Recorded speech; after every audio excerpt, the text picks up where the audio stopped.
Hi guys, Ted Floyd here from 8 News Now. We're looking at perfect weather this time of the year. Perfect weather for everyone to do some hiking. So before you head on the trails, Lynn Cash here with Red Rock Search and Rescue is going to give us some great advice before you hit the trails, specifically medical supplies. Lynn, tell us what everyone should bring before they hit the trails this time of year. Well, you should bring enough supplies to be able to take care of any emergency you have. What I believe in is that not only should you carry a few medical supplies with you, but prevention is the biggest thing. So I brought a few things with me that I want to show you. Gotcha. Most of medical emergencies are going to be things like too much cold or hypothermia, or they may be hyperthermia, or there may be some sort of a fall where you have cuts, scrapes, or you might have a sprain or a fracture. Those right. are the most common things. So to prevent those is really a great idea before you have to treat them. So what I brought along is a couple of things. One of those is footwear is really, really important. Absolutely, to keep it is. yourself safe out there and to prevent injuries to your feet. And if you get in trouble, you're going to need this. So I have two things that you receive commonly. This is adequate footwear. This is not. Mm-hmm. We see a lot of people out on the trails with sandals like this, and they just simply are not adequate for that.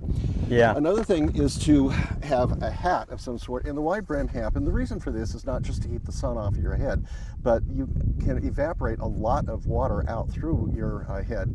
And so when you have protection like this, it really helps in terms of preventing that dehydration and hyperthermia that can happen, or heat exhaustion. One good thing about that I want to point out too is we're talking the complete brim. Obviously I'm wearing a baseball cap, but the complete brim also protects your neck as well. Correct.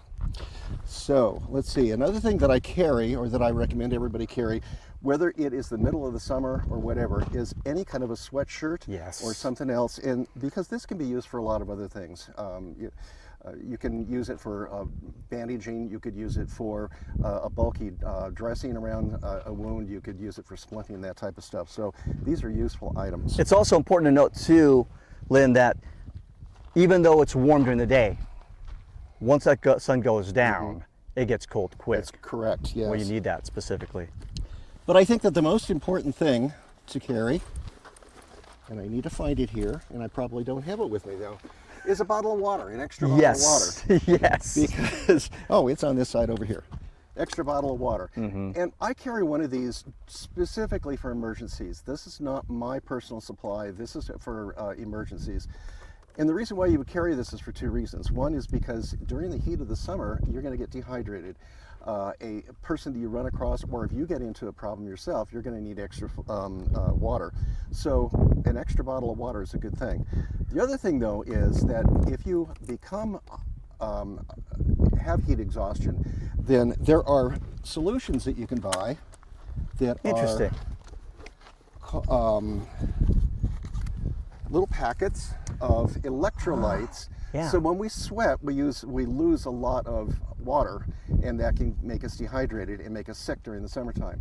If you add a little bit of electrolyte, and this is a commercial kind of a thing, and this is only one brand, there are several of these available in the market, but you add one of these to one bottle of water, and so you can replace not only the water but also the electrolytes that are so important to keep your body functioning during the summertime. So let's see, what else do I have here? There's some great stuff here. There are a lot of small first aid kits that are made, and they're mostly for cuts and scrapes and little bruises and things like that, and those are fine. But if you don't have one of those with you, I think in the wilderness, if you're out hiking in a place like this, you need to be able to improvise. That's what the wilderness first aid is about. So you should always carry something to stop bleeding. You should always have something to wrap a bandage with, whatever that might be. You should have something where you can create some sort of splint, and you should have something to protect yourself from the sun or from the wind and those kinds of things. If you can do those somehow, that really helps a lot. So I brought a few things to show you those things as well. Sure, let's see. So for stopping the bleeding, rather than carrying a whole bunch of medical equipment where you have So this is my personal first aid kit. I always carry a little pair of scissors because then you can use, these are really useful. If you had to cut somebody's clothes open to see an injury, these are really Yes. helpful. If you needed to make a bandage, you can cut clothing with this and you can make a roller bandage out of it. How much are those? They're probably $5 or $6. And you can find that basically anywhere. Probably on the internet. Gotcha. So it is great to carry things like this, which are these dressings that are 4x4 size, and then some band-aids and whatnot. But what if you don't have anything like that?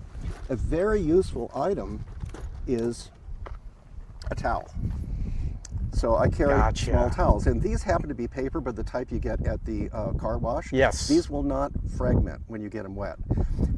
Really? But you could, and they're extremely light. Yes. But you could carry just a tea towel or something like that. These are good for two things. One of those is if you have a cut, for Yeah. instance, on your arm, I could use this to apply direct pressure, and I could stop bleeding by doing that. And then I Yeah. could take a wrap and I could put it around that pretty easily to hold that in place. Yeah. But the other thing that's really helpful with these is that if you are suffering from heat exhaustion, you take your bottle of water that's for your emergency and you soak down your, Ingenious. and you start bathing yourself. Because when you have water on the skin, it evaporates, it drops the surface temperature of the skin, and it immediately brings your body temperature down. So this is an awesome way to control hyperthermia during the summertime, is simply by being able to put these around your neck. When our team members come back from deployments and they come back, they're tired, they look red, they're hot. We give them these with ice water, and they will use these universally to cool themselves back down again. So a very, very useful item. One thing I want to point out too is who would have thought the car wash towels, the specific car wash towels, would be best? Because with these, they don't fragment like you said. So it can get wet, you can use it, it's not going to tear apart. On top of that, if you get bleeding, it's not going to fragment with the blood. It's going to soak up the blood, not tear apart. You can actually stop the bleeding. So car wash towels, get these, put them in your backpack. That's fantastic. All right. So other things that are useful, just a single, like an ace wrap is a commercial name for it, but anyway, this is just an ace wrap. One of these is enough. You can use this to secure a dressing. You could wrap a sprained knee or a sprained ankle with this. If you have a wound that's bleeding profusely, you can really put a lot of tension on an elastic wrap like this and almost create a tourniquet-like effect. So this is great for stopping bleeding, for a lot of other things. We all have those too, because we all do sports. We have those for sports injuries and everything else. So you just take that And with they're you. very small and very light, Yes. so there's no problem carrying those. So we've been through something with water, something to stop bleeding, something to wrap with. Now we're here with something for splinting, and I have a variety of things that can be used for that. Most of us carry hiking poles. Yes. And so these can be used in a lot of ways. They are extendable. If you pad this a little bit, you could potentially split a leg. You could split an arm. You can do things like that. Yeah. And so this is really useful for that type of thing. Yeah. But They always come in twos, so you can always lend one over to your partner. true, You don't yes. need both of them, so that's perfect. If you don't have that, these are other things. This is actually a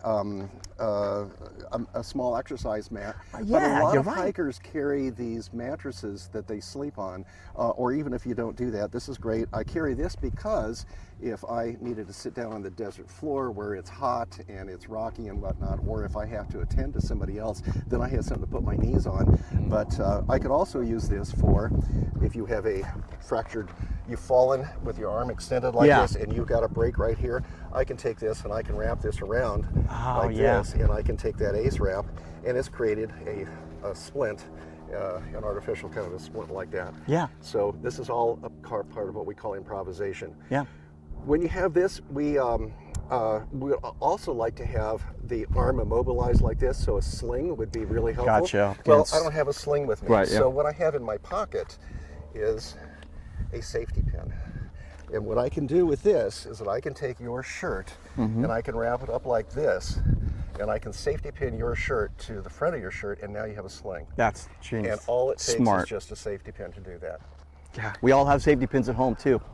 Incredible. This is some interesting stuff because this is basic stuff we have at home. It is, yes, and the things that you carry with you. This is an inflatable pillow, another way to splint things. Yeah. They're very light, they're very compact.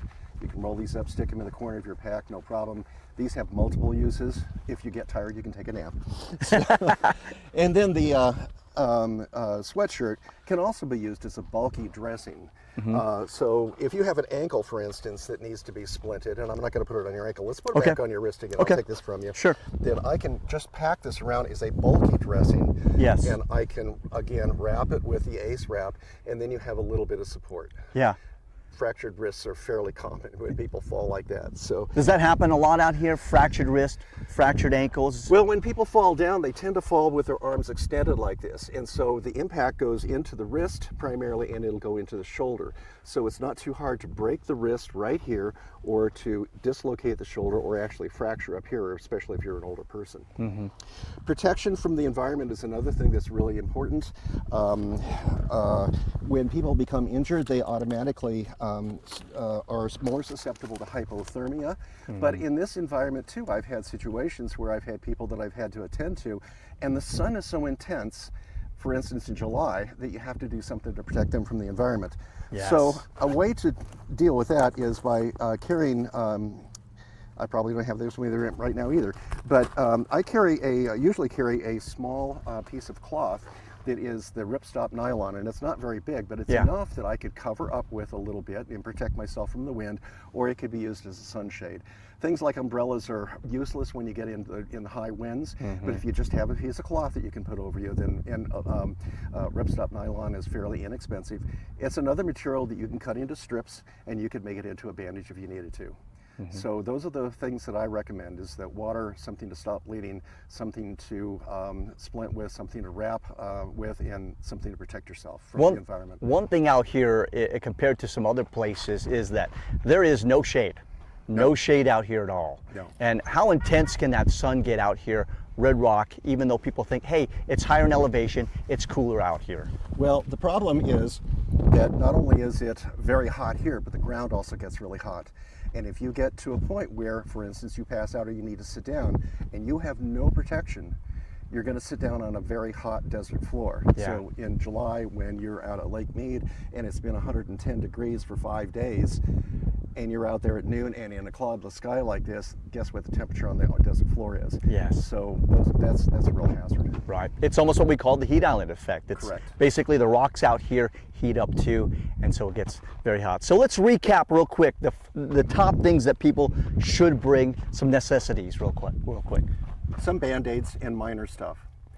Something to stop bleeding, so I would recommend towels or shop towels or anything along those lines. A bottle of water. Something to wrap with, so an ACE wrap is really a good way to do that, or you can cut strips of cloth. Something for splinting, like a pole, hiking pole, or you can even use a sandal. Yeah. I've recommended that you not use these, right? But these actually could be a good splint. The Tevas, yes. Or something like this. Yeah, right. So something to splint with and be creative, and then something to protect yourself from the environment. Lynn Cash, thank you so much for Red Rock Search and Rescue. I appreciate it. There you have it. Some great advice that everybody needs to follow before you go hiking in the winter and even in the summer.